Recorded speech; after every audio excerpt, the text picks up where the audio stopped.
RPM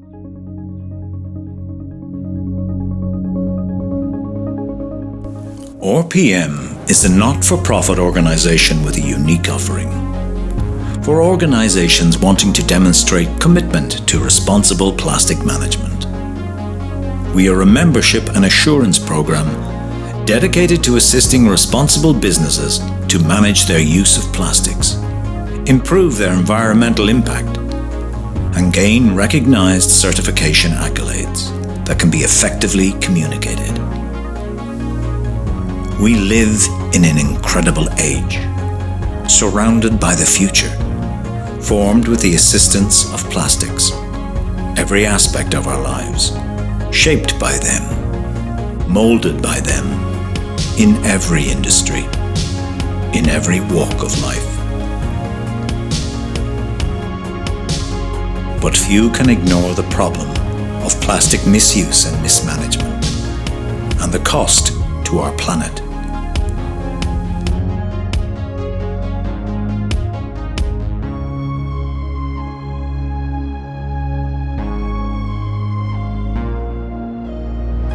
By engagement with the RPM program, organizations can prove their commitment to a better world. RPM is delivering to engaged members the tools, the coaching, the information and expertise in alignment to governments, market and individuals' expectations.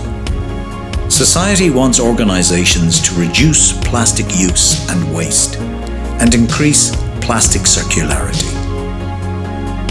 RPM can help organizations and industries working to play their part, to turn the tide on pollution and reduce plastic's impact on climate change. Join the RPM program and let's have all plastic that society encounters be responsibly managed plastic.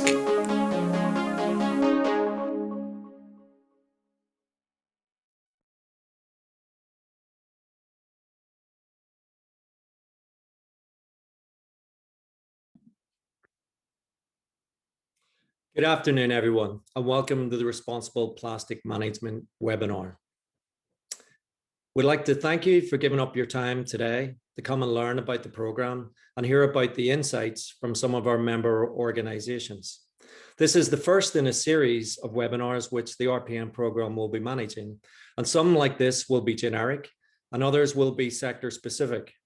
There's only so much information that we can share over 60 minutes. So our plan today is to give you a taste of what's actually happening within some organizations, what the plastic issues are, and how people are moving forward to tackle these to create a better environment for us all. The webinar is about 60 minutes long, and we have a question and answer session at the end. So if you'd like to offer a question forward, please use the chat function at the bottom of your screen, as you will notice that your mics and videos have been turned off. We have some great speakers today, and I'd like to thank them for giving us their time and giving us their insights. And I can see that from the screen on my right that most people have logged on. So without further delay, we'll start the webinar and get on with some information sharing. Thanks very much for joining us. Much appreciated.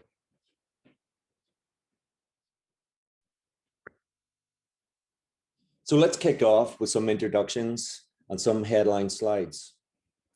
My name is Peter Marshall, and I'm the key founder of the Responsible Plastic Management Program. Started this after 25 years working in environment, social and governance projects across the world, and we would be regarded as a standards and certification expert. I've managed project teams in over 25 countries, and I've become passionate about sustainability, our environment, and protecting the oceans for future generations. We have a great content today at this webinar. The webinar is planned to last for about 60 minutes, and then we'll have some Q&A. We have some great contributions from Beatrice Dojan from the Evergreen Garden Care Group, which is a multinational working across the world. We have Dave Garforth from the RPM program, who's going to highlight some points of interest with regards to food, specifically in the seafood sector. We have Jacqueline Gibson, who is a sustainability advisor with the Belfast Harbour Commissioners. Adrian Davis, who's another co-founder of the RPM program, and he'll get into a little bit about the details of what's involved with starting some significance analysis and closing the information gap for any type of company. And then I'll finish off with some of the merits of the Responsible Plastic Management Program. Okay, so the philosophy of the RPM program really starts with the fact that plastic is everywhere in our life. As you've seen from the video, it pretty much makes a part of our work, our at home, our hobbies. It's absolutely everywhere. So there are some things that we can aim for to go plastic free, but it's much more realistic to think that the world will be in a better place if we have better circularity, better use of plastics, better management of plastics. And that's where the Responsible Plastic Management Program comes in. We want to aim that when people see plastic, that they don't think, oh no, that's plastic. They're actually considered, well, if that's responsibly managed plastic, well, then that's the best thing that we have, because it is so versatile. And even during the COVID lockdown, we've seen an increased use of plastic. And if that plastic was better managed after use, we'd be much happier.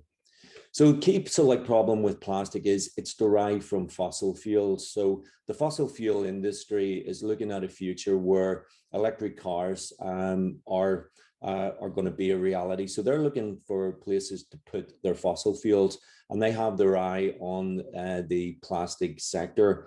And we as organizations are calling on plastic, and what it's actually doing is polluting our oceans, causing hazards to wildlife, and threatening our human security, and also food security and water security. And there's 100,000 PhDs likely out there that are basically researching and identifying that plastic is a key problem, and it's a growing problem. So it's estimated that 8,000 million metric tons of plastic have been produced in our environment. And the very sad news is that it's still out there. And instead of reusing that as a resource and then turning it into new things, we're actually calling on more plastic, and we're producing more than 350 million metric tons per year, creating more plastic, and there is little circularity. So up to 13 million metric tons of this plastic is entering the oceans every year.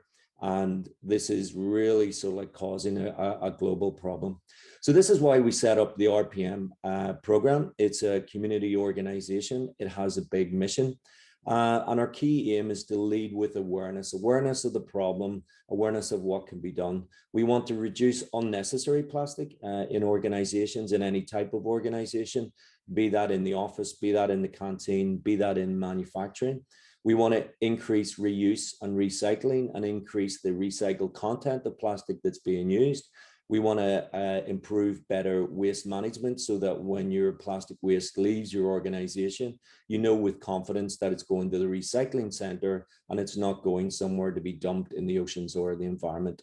So we're trying to do this through the use of policy, system-based standards, and a measurement approach. So the founders come from the world of large ISO certification programs. And so we have a big ambition for up to 100,000 organizations involved in the program. So who's involved? We have at this moment in time up to 15 different sector types involved in the program, from aerospace, IT, fishing, manufacturing, pharma, government. So it's fit for any type of organization in any country, large or small, and that's great news. So any type of organization can avail of the accolades of being in the Responsible Plastic Management Program. We have 2 certification bodies on board, global certification bodies, Lloyd's Register and Control Union. So for companies that are more advanced in their systems development, they can have the opportunity to have those systems certified, and that's a facility that we offer. So as I mentioned before, why do we need responsible plastic management? It's likely that the production of plastic is going to quadruple over the next number of years if we don't create a more circular system. our waste, our plastic waste, is going to quadruple as well. And we've got to really just manage what we have now, because the problem is going to get bigger if we don't do that.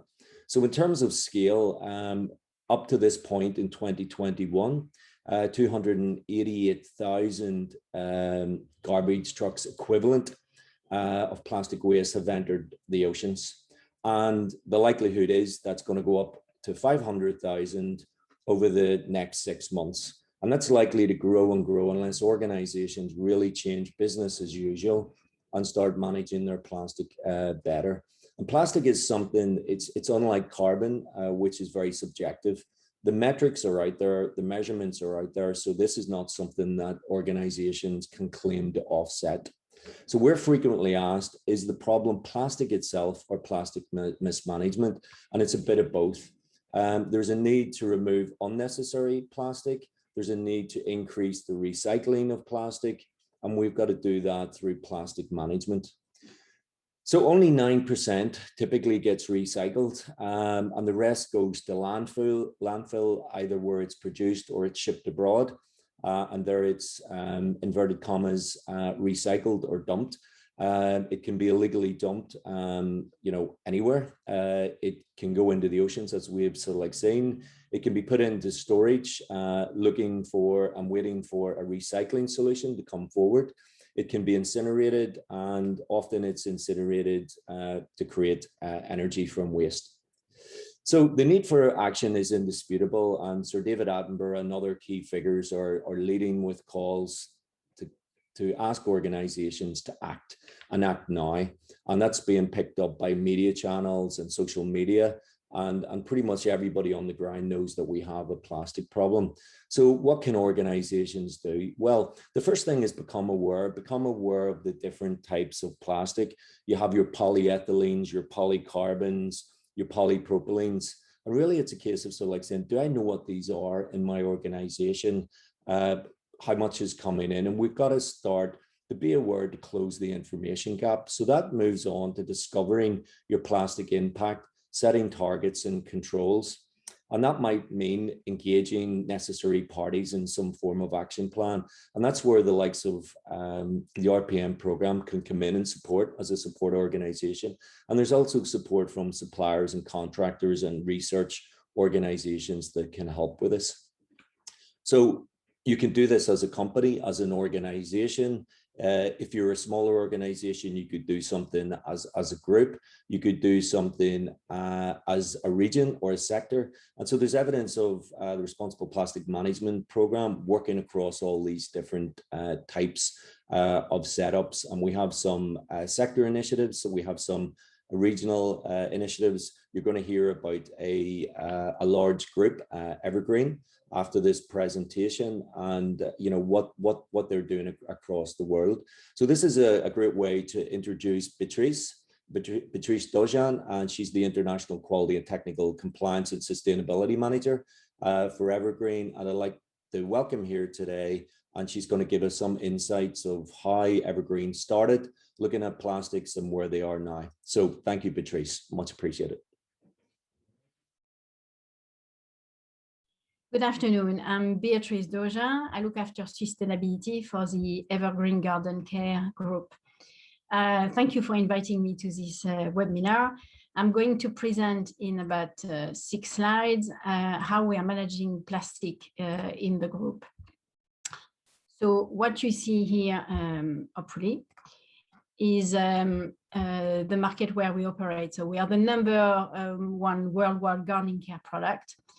Plastic is critical for us for use, storage, safety, and shelf life of our products. So we sell compost in plastic bags. We sell control and fertilizer in plastic bottles.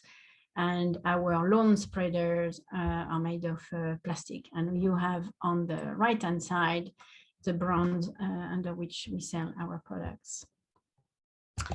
So how do we look after plastic across our supply chain? So we look from material coming in to material coming out. So material coming in, obviously, we got our anti-packaging, so films, plastic films or plastic bottles.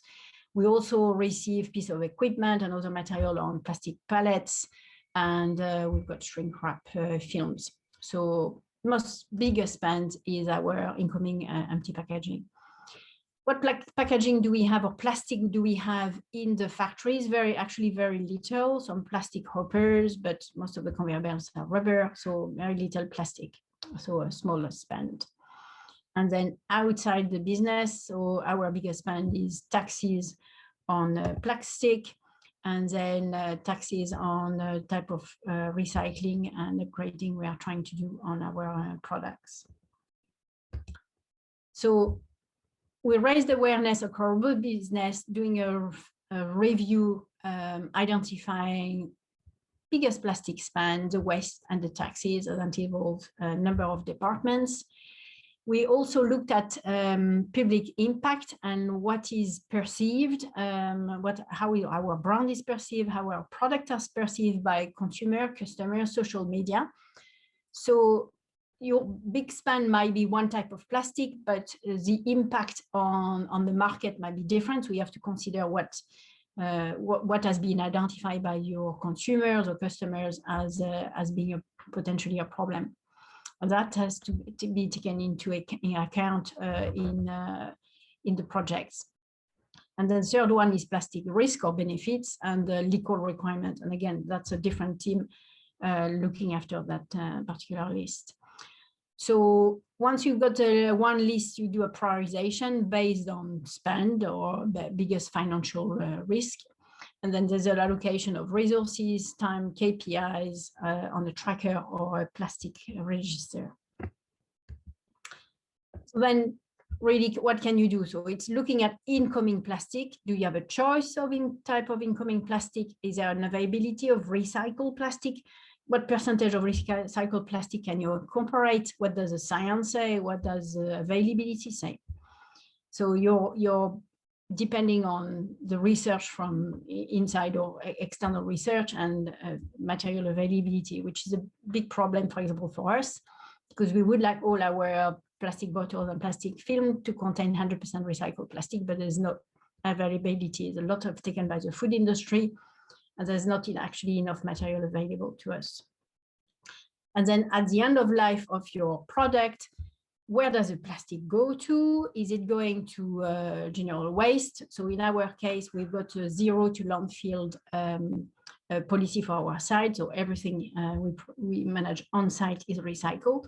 But for our consumers, for example, there's a piece of legislation that says that concentrate bottles should not be put in the recycling bin. You can put concentrate bottle of household product, of bleach and desktop, etc., but not for gardening products.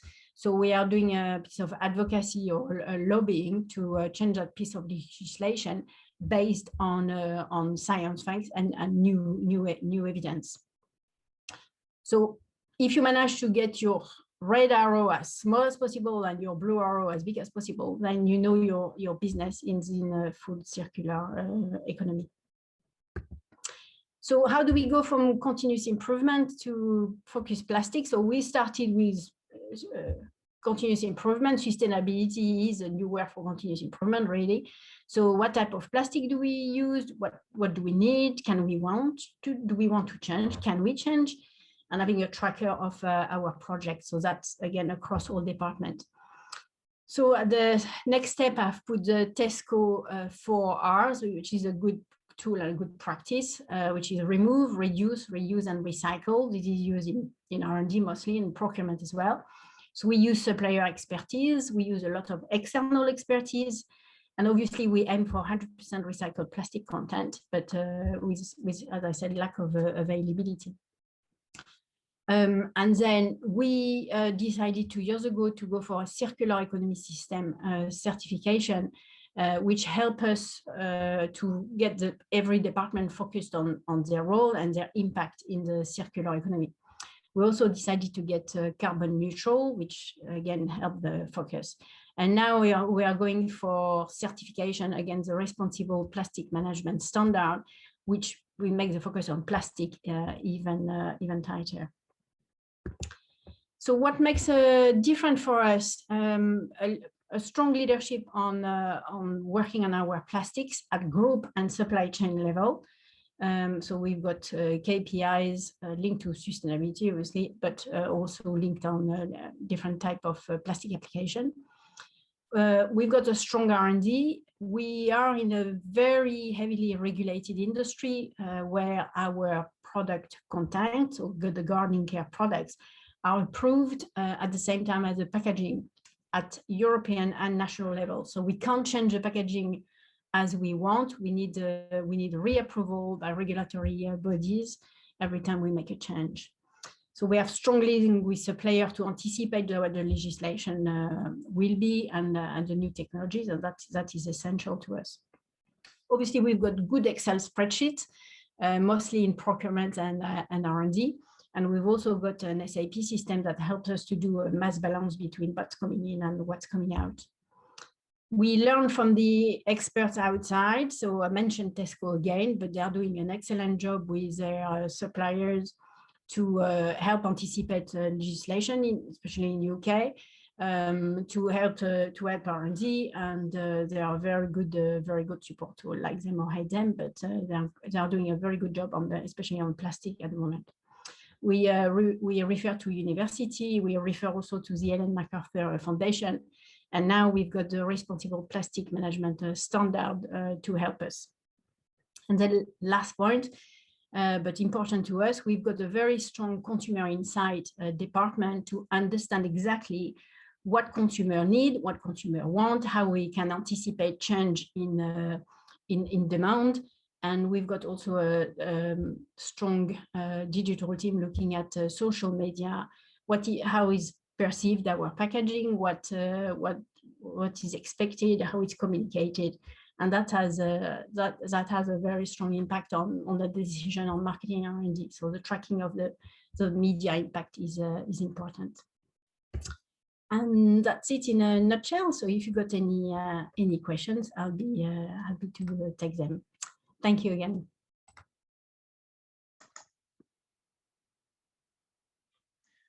Well, thank you very much, Patrice, for sharing some of the insights into the great work you're doing in Evergreen in tackling your plastic challenges. It's truly fantastic to have Evergreen on board the Responsible Plastic Management Program. Well, everyone, if I could ask you just to hold off your questions until the end of the session, we'll have time for Q&A then for each of our presentations. Now, I'm going to move on to the next presentation, which is going to be delivered from myself.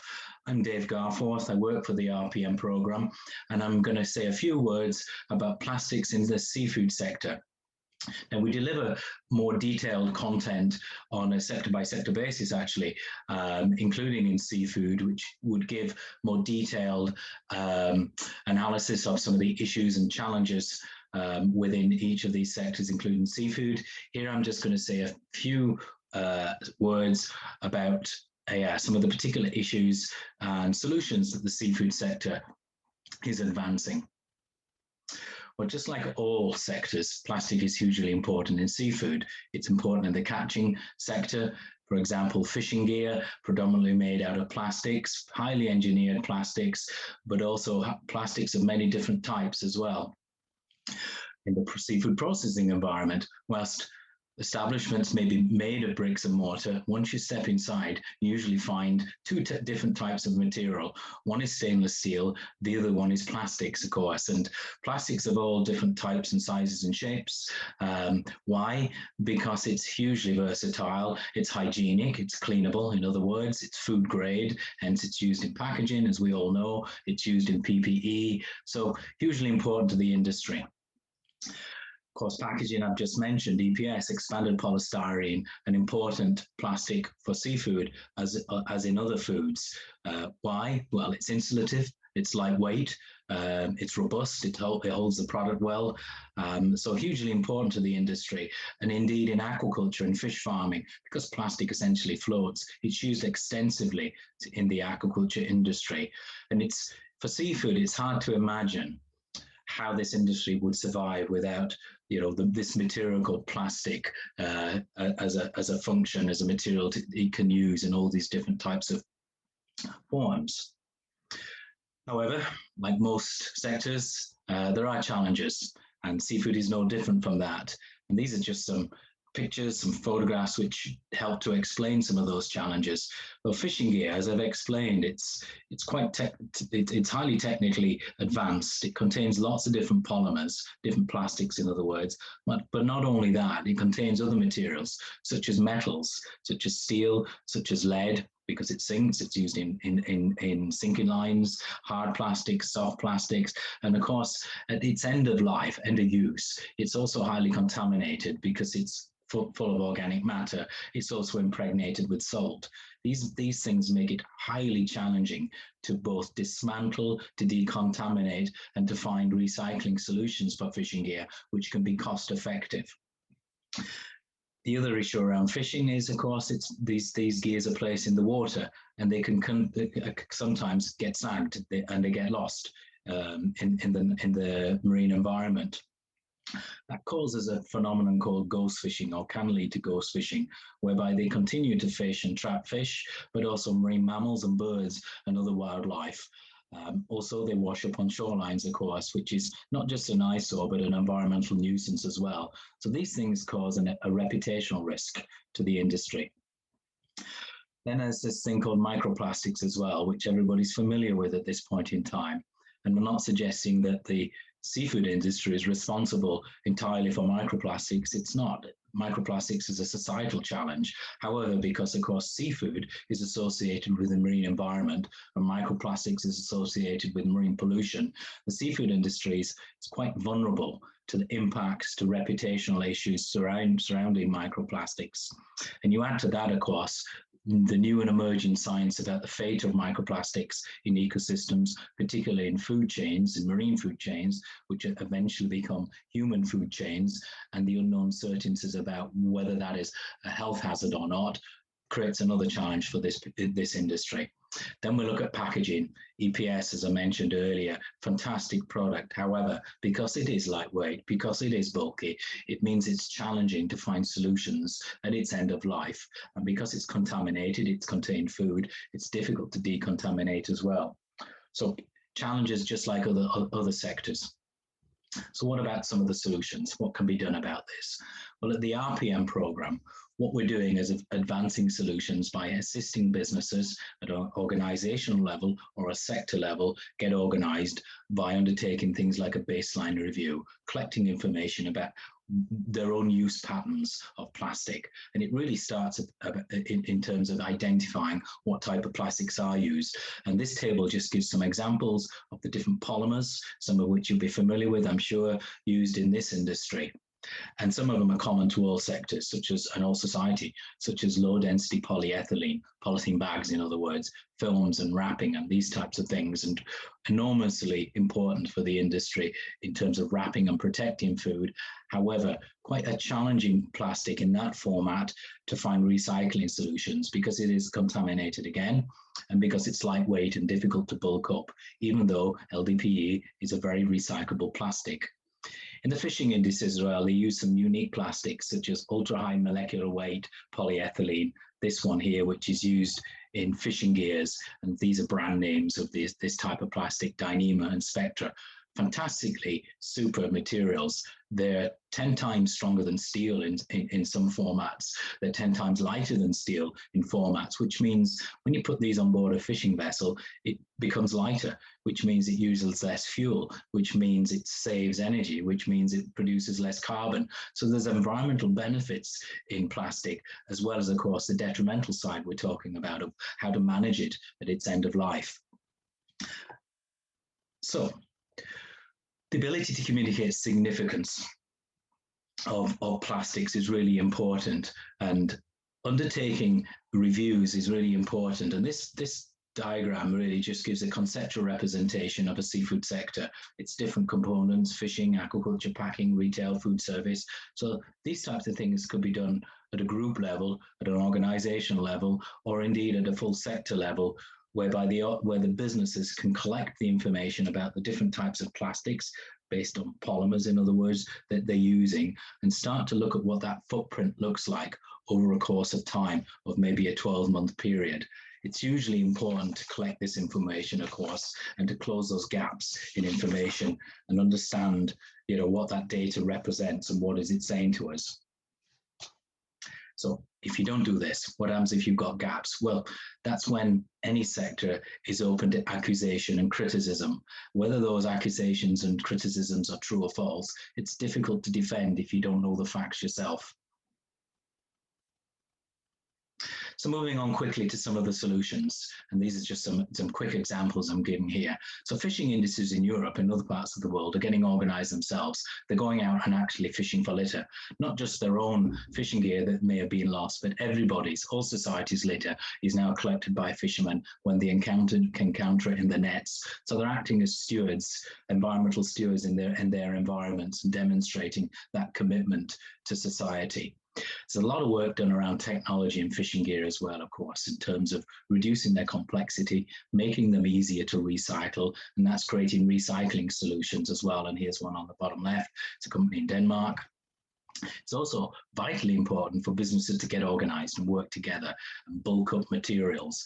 And it allows them to create dedicated recycling stations for themselves. And this is an example in Iceland, actually, where the fishing industry comes together. It collects its nets, it dismantles them in a dedicated center, it decontaminates them, and it prepares them to be sent for recycling. And that happens across all the plastics they utilize, including the SUPs, if you wish, the plastic packaging, EPS, and collect that and have that bulked up as well.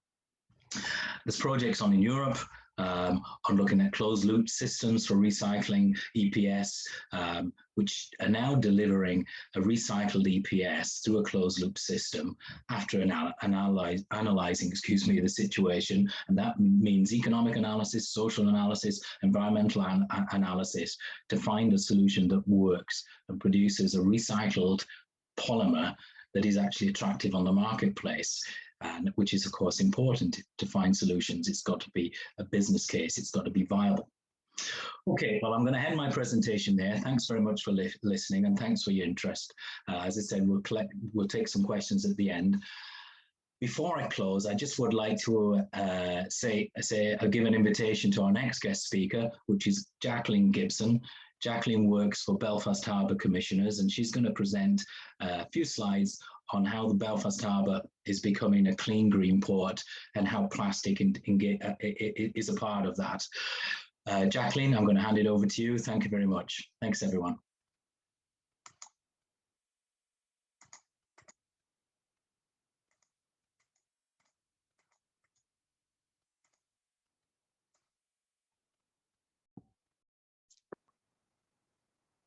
So thank you very much, Dave, for the introduction.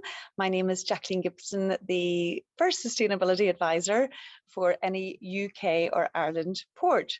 So I'm just going to talk you through why we, engaged Responsible Plastics Management to embark in our kind of understanding waste better right across not just our own business, but right across the whole 2,000-acre estate. And we also have a 1,000-acre water estate. So when we think about maybe plastics in our oceans, and especially with all the businesses, over 750 businesses that operate in the estate, there's a huge role to play and a responsibility upon Belfast Harbour.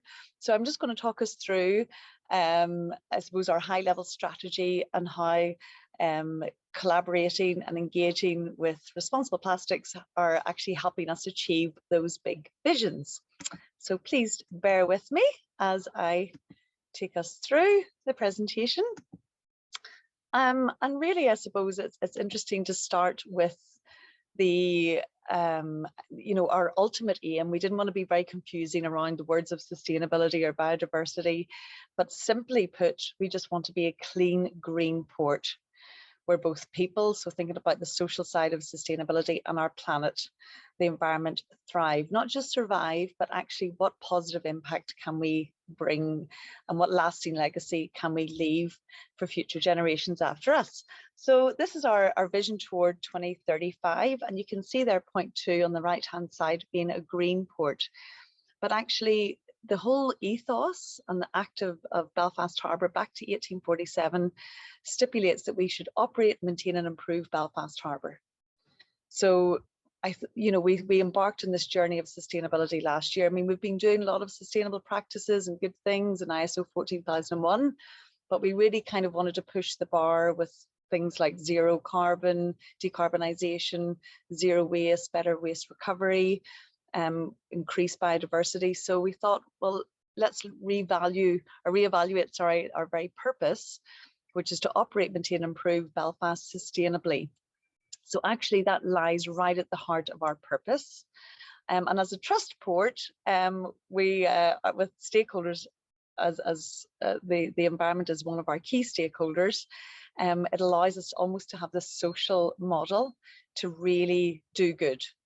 So that allows us then to achieve our vision of these kind of 5 areas, to embrace this almost a sustainable business model, to operate in a way that conserves Earth's depleting resources. So we want to cut out the use of virgin finite resources and maintain sustainable economic growth. So we think about the circular economy, and in particular with this presentation, and improving the well-being of communities and the economy and the planet for generations to come. And obviously the whole waste management and circular economy feeds into that. So as this kind of shows our purpose, values, vision, by operating our 6 key things. So these are 6 key things in the middle of sustainability strategy. And they will help us achieve our vision towards 2030. And you can see there we have one on resource efficiency. So that's everything around procurement, but also what do we do with goods and materials with better recovery, not just a zero waste to landfill policy, but let's start buying more sustainable products. Let's support a circular economy within Northern Ireland, and products that are needed within Northern Ireland businesses. Can we almost, rather than shipping them out of the port, keep them here, remanufacture, and then hopefully they'll be used by industry here for materials and products. So within each of those 6 things, we have an overarching, I guess, ambition. And you can see there, 1, 2, 3, 4, down, that we have use resources efficiently, procure new products sustainably, and recover waste. So I'm actually going to talk us through all of these, because I think resource efficiency and waste does touch on all of them, and then kind of do a deeper dive into resource efficiency. So in terms of our decarbonisation, yes, we want to be net zero by 2035. And we've identified our scope 1 emissions of our CO2 emissions. We've got a draft energy strategy, but ultimately our CO2 footprint has to incorporate our scope 3, and that is our waste, and that's all the businesses across the estate. We've also signed up to the Business and the Community Climate Action Pledge, and that allowed us to commit to actually measuring our scope 3 emissions. So we think about our waste within that in 2021. So that's what the waste audit will help us do, and try to map out what are those wider scope emissions in terms of our CO2 footprint. And yes, we've got more energy efficient vessels. We're trialing a hybrid hydrogenated vegetable oil substitute for diesel. And we've got smart technology to use carbon and electricity better. All our electricity is on green tariff, but we're also appointing an energy lead, but still much to do. So one of the second theme then, clean air and water. And as you can see, I'm not going to talk through all of these, but you can see at the bottom there that we want to improve marine habitats, bathing standards, litter picks, schools projects. So again, this idea of collaboration, and certainly responsible plastics management audit will help us do that, identify those opportunities to partner with other organizations, with the businesses, with the communities, and achieve cleaner oceans. And just one particular project, we're looking and working with Citizen Sea to try and reduce plastics into the ocean as well. As a green developer, we want to be the greenest developer. So whether it's a new slipway or a new hotel that goes in, or new office accommodation, we want to ensure that green office practices, and that we can help our businesses across the estate adopt this circular economy as well. So, and as you can see there at the very bottom, and even giving them packs and assisting them, you can see at the bottom where this fits into the UN Sustainable Development Goals as well. So no matter what kind of, we think even about resource efficiency of maybe recycled aggregates instead of ordinary Portland cement, for example. In terms of biodiversity and conservation, we can see there that we want to establish a biodiversity baseline, but improve biodiversity habitat. So obviously waste would have a negative impact on that. And you can see there's some of the sea bins that we have it actually introduced to kind of collect kind of sludge and rubbish and things. So resource efficiency, as you can see there, we want to increase efficient use and management of resources, operate sustainable purchasing practices, maximize this recovery. And you can see there we want to recover at least 80% of all our materials. And we want to have a resource efficiency program actually with our users on the estate, the students, the people that live, breathe, eat, work right across the estate. And yes, we are already doing some really good stuff. We've got a diversion of as it says there, of waste to landfill. We're trying to highlight what is the waste that's ending up in the water. We've got sea bins, but we do understand this need for collaboration with, whether it's with the DERA Prosperity Agreement or with organizations like Responsible Plastics Management. I was appointed last year. Next week, we've got a new appointment of a sustainability director, and we then introduced Green Champions across the organization. And this is one of our latest purchases, which is a litter boat that we're trying to rename. So it's a fully electric, and the front falls down, and it will be able to go into inaccessible areas and collect waste and plastic litter for capture and recovery right across the estate. And even just this week, we're actually going to maybe even try to apply for grants or some monies to maybe purchase another boat or sea bins. How else can we capture this waste? And that kind of led us then to this collaboration with Responsible Plastics Management to really look at this idea of having a positive change. So reviewing all our activities right across the estate, reviewing not just plastics, but other waste streams, looking at our waste contracts. So we're not there. Yes, we're doing great stuff, but don't be afraid to engage with others. Don't be afraid to be transparent and kind of admit there's still a long way to go. We're all in this sustainability journey together. And we really felt that this supported our ISO 14001, for example, but also our vision to really inspire other organizations right across the estate. So as I mentioned, a lot of businesses, a lot of people working there, and a lot of people visiting Belfast Harbour, and that really is the challenge. So we really hope that this will really feed in with our strategy globally, nationally and regionally here within Northern Ireland. We've signed up to a prosperity agreement with Northern Ireland Environment Agency, where sustainable consumption production is one of our themes. Thinking about European programs. This is the European Port Sector Environmental Report. So this idea of resource efficiency really helps us target that. And of course, the UN SDGs, you can see number 12, responsible consumption and production. This is endorsed by the board. It's not just our sustainability team. So this is on action planning to achieve zero waste to landfill and seafill. And you can see there, point C, Responsible Plastics Agreement, Management Agreement in place. So that's great. They've been appointed, and actually just today we're going to be meeting. And really, I suppose this slide just highlights that there's a lot we can do, but actually if we can influence and almost inspire the rest of people in Northern Ireland and other businesses to do their bit, we'll have a huge environmental impact. So we want to embed this right across our organisation. We've now appointed Green Champions, and I'll probably just reiterate that collaboration is the key, and Responsible Plastics Management is helping us on that journey, and may that continue. So happy to answer any questions, and we'll now hear from Adrian, who will tell us a bit more about the initiative. And I probably should say that I'm zooming in from Zambia, so hence the organic wild growing bananas in the background, great with technology. And I've been able to visit some recycling plants.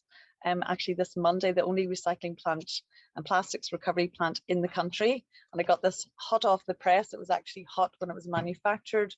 So trying to do my bit over here and see what's happening around the world. Thank you very much for listening, and happy to answer any questions. Good afternoon, everyone. Can I thank Jacqueline for her very informative presentation? We're delighted here at the RPM programme to be supporting the Harbour Estate in their goal to reducing their environmental impact through responsible plastic management. So today I'm going to be taking you through a bit about the RPM thought process, specifically in terms of a bit more of the technical side of things in terms of the RPM programme and the supporting standard itself. So a bit about me. So I'm a co-founder of the programme.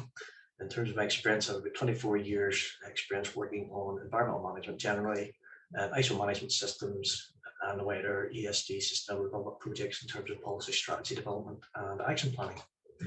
I'm a chartered environmentalist and a full member of the Institute for Environmental Management and Assessment, which is IEMA, and I'm currently also preparing my fellowship application for IEMA.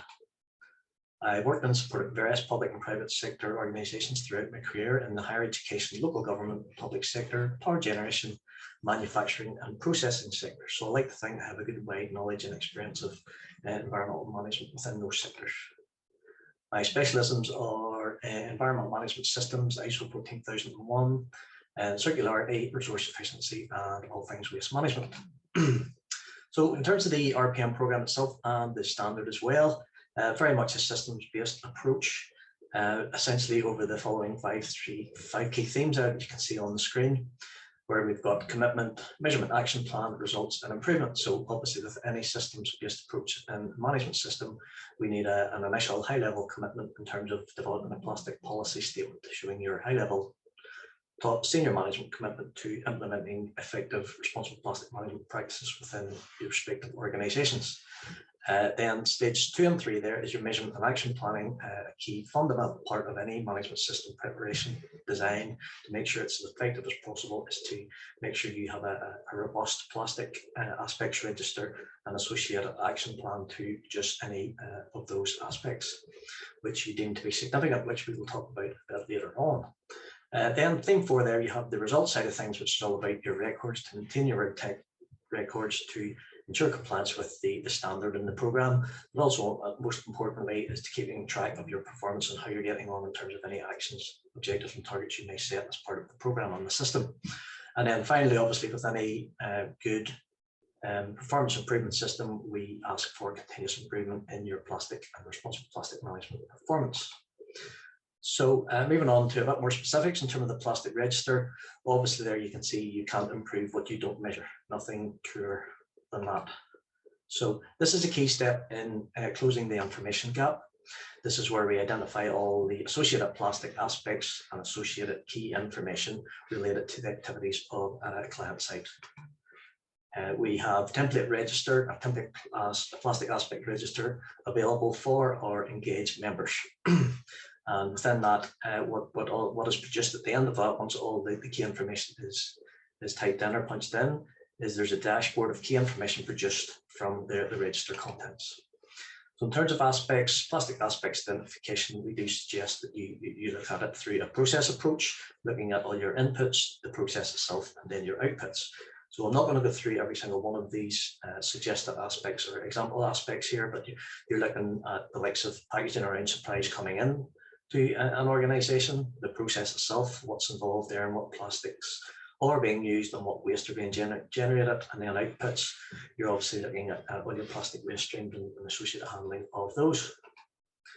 So as I said previously there, a dashboard is produced through the plastics register, the template register that we have. So this is sort of some of the graphics that you will see in that dashboard in terms of sort of bar graphs, pie charts, bubble charts.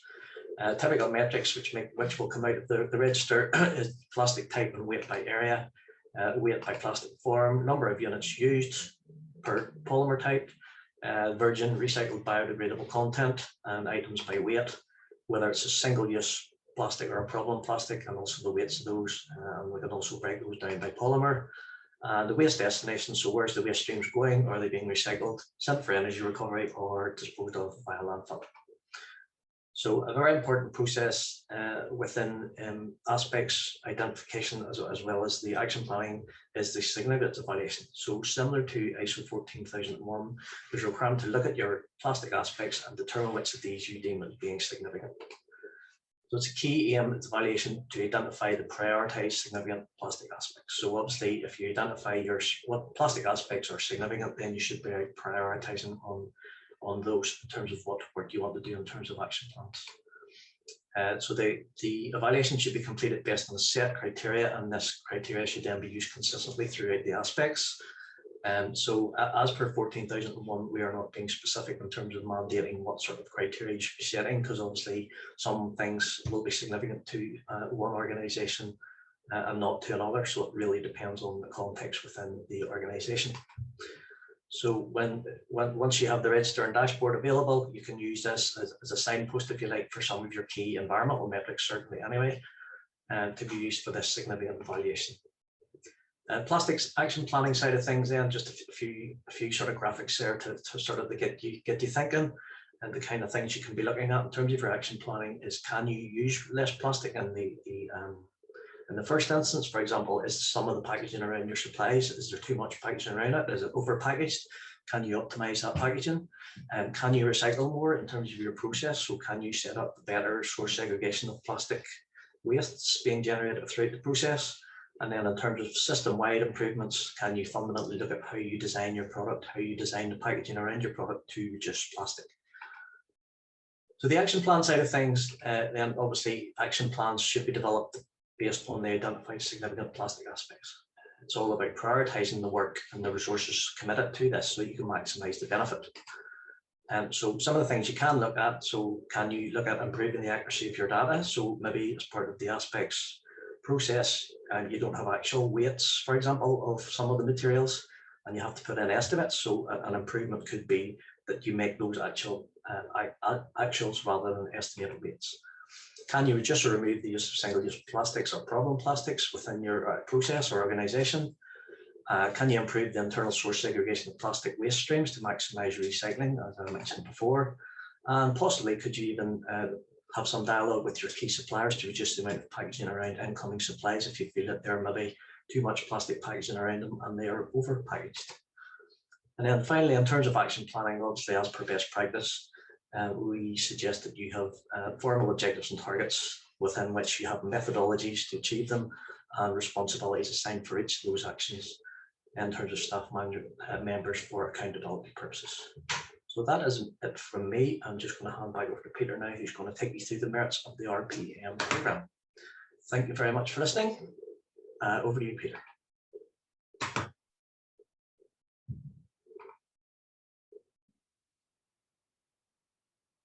Thanks very much, Adrian. And thanks also to the great contributions from the other speakers, to Patrice, to Dave, to Jacqueline, and lastly for Adrian as well. So it must be pointed out, in a 60-minute webinar, there's only so much we can actually get into in detail. So this is really only just dipping into the world of responsible plastic management and giving you a taste of what's happening and what can be done. What we've hoped to show is there's a lot going on, there's a lot to learn, and there's a lot to do. And this is where the RPM program can come in to help. So my next few slides is just to highlight some of the insights and merits of the RPM program. Thanks.